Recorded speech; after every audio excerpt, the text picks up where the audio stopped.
If you're watching this, then congratulations, you survived another week and it's Friday night. Time to let loose, hang with your friends, maybe find a cute date or just get plastered and black-eyed in some dark alley until next Tuesday.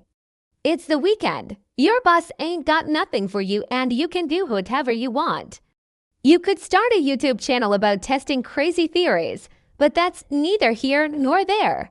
Whatever you do tonight is up to you, but if you want a recommendation, I'd say go outside and look for an ice cream truck. Now, you might be thinking, what? Are you out of your mind? It's well past the normal time for ice cream trucks, not to mention most of them have stopped operating for the season. What are you trying to pull? Some kind of prank? And to that I would reply, why not? It can't hurt to check. Just go to the local park, look around, see if you can spot anything unusual. But here's the catch. If you want to see this ice cream truck, you need to do it at midnight. Why? Because this is no ordinary ice cream truck. This is the midnight sun. It only appears once the sun has set and the clock strikes 12. No one knows where it comes from or where it goes, but people who have seen it say it looks like a regular ice cream truck except everything on it is made of ice. The sides, the roof, even the music box on top. It plays a distorted version of the usual Pop Goes the Weasel tune that sounds like nails on a chalkboard. Some say the sound attracts them to it like moths to a flame. Others say they heard about it from friends or family members who told them about how they saw it when they were kids. It's an enigma wrapped in an igloo with sprinkles on top. But if you can get close enough to it, legend says the ice cream is worth it. Those who have tried it claim that the taste is unparalleled, the perfect balance between sweet and sour, hot and cold. A culinary masterpiece, a symphony of flavor that makes all other ice cream taste like cheap knockoff. Some say the secret ingredient is the sorrow of 1,000 angels or the tears of a broken unicorn. Who knows? All we know is that it tastes delicious. You may be sitting there now thinking, well, I don't much feel like going to a park at midnight, what with all the serial killers and whatnot that prowl about during those ungodly hours. Too risky, why not just wait till morning and see if it shows up then?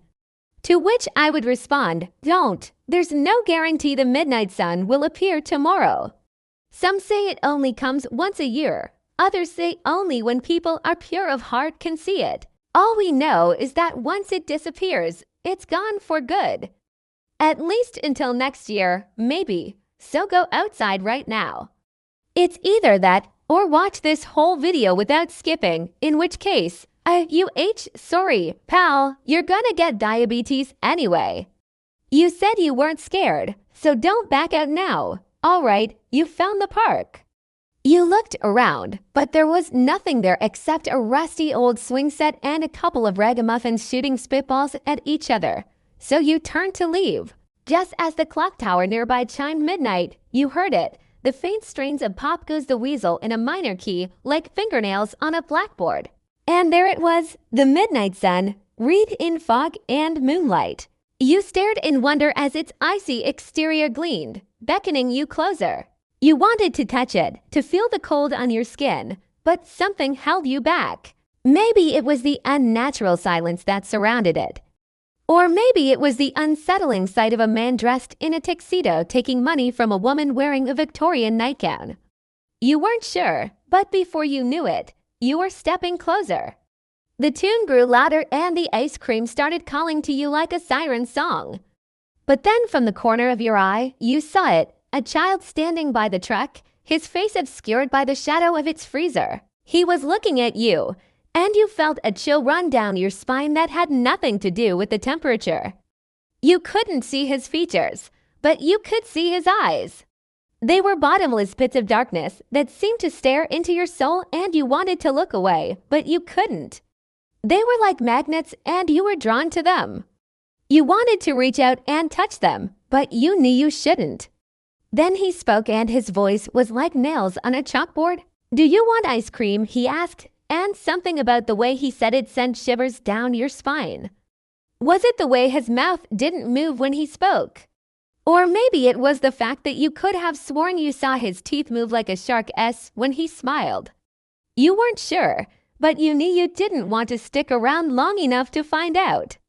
You wanted to scream, but you couldn't. Something was holding you there, keeping you frozen like a deer in headlights. Then you felt it, a sharp prick in your finger as if something had bitten you.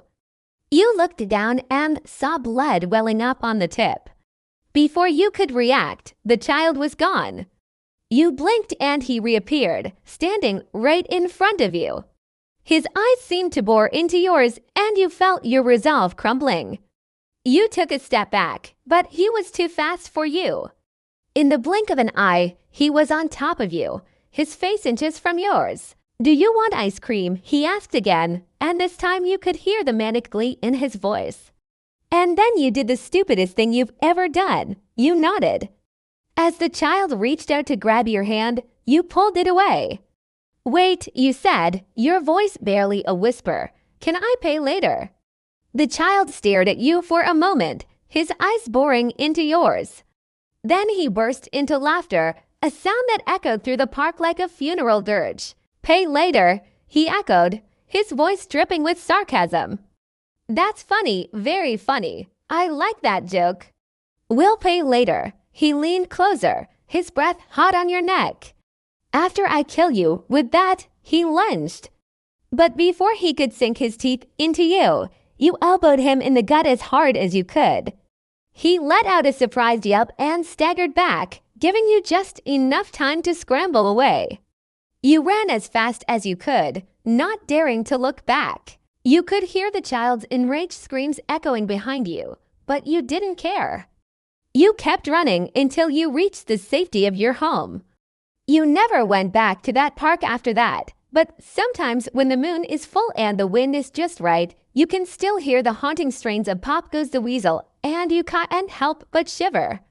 Not because you're scared, but because you're hungry for ice cream.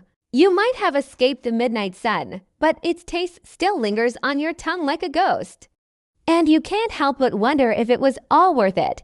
Was the bite on your finger real or imagined? Did the child really mean you harm, or was it all just a bad dream?